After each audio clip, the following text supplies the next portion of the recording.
In this video, I'm going to be talking about how to understand your dosha type, but also the fundamental concept of ama within Ayurveda.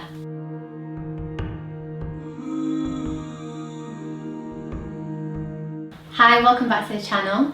If you're new here, my name is Kim, and in these videos I show you how to lead a more Ayurvedic lifestyle. And in this video in particular, I really want to talk to you about understanding your body and your dosha. So you can do an online test to find out what your body type is, but often what can happen is that you find out what your current imbalance is rather than what your base level kind of constitution is. So according to Ayurveda, we're all made up of the same 5 elements that exist in the environment around us. So those are ether, air, fire, water and earth. Each of us has all of these elements, but everyone has them in slightly different proportions. So for example, if you have a vata imbalance, then you have an excess of air and ether. Now these people tend to be smaller in frame than the others. They can be generally shorter or taller than average. They tend to walk and talk quickly. They also tend to have dry skin and dry hair. And mentally they can be creative but also tend towards anxiety and overthinking. They much prefer warmer climates rather than cold. So the second body type is pitta. If you have a pitta imbalance, then you have an excess of fire and water. These people tend to have more moderate kind of build and height. They have more reddish skin. Mentally and emotionally they can be very driven, but they can be quite kind of fiery. But they also make really good leaders and they're very good at organising things. These people prefer colder climates rather than warm. And then finally you have the kapha body type. This is when you have an imbalance of water and earth. These people tend to be broader in terms of shape. They tend to have more kind of oily skin and oily hair.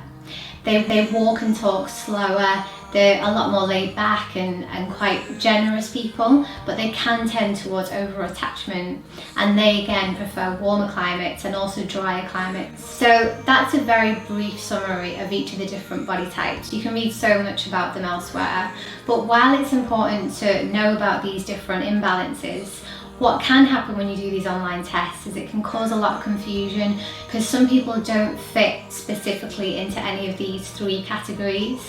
What I think is more important is to understand these different energies and how they work in the body, and then really take the time to see how your body is over the space of a few months or even over a few years.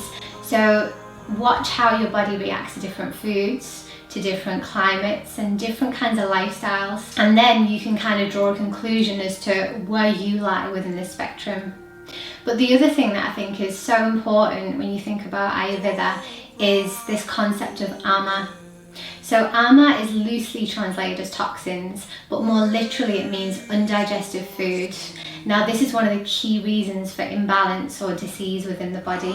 It starts off in the stomach where digestion takes place, and if it's not checked then it can spread to other parts of the body and it can cause pain and inflammation.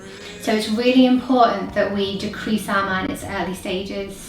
Now you'll know that you have ama, for example, if you have excess mucus in the system, or if you're feeling lethargic for a lot of the time, or if you have, for example, gas and bloatedness. There are so many different causes for ama. One of the key reasons is stress. So when you're stressed, you're not metabolizing your food efficiently and you're not assimilating the nutrients effectively. It could be due to inadequate exercise or improper food combinations, which I'll talk about in another video.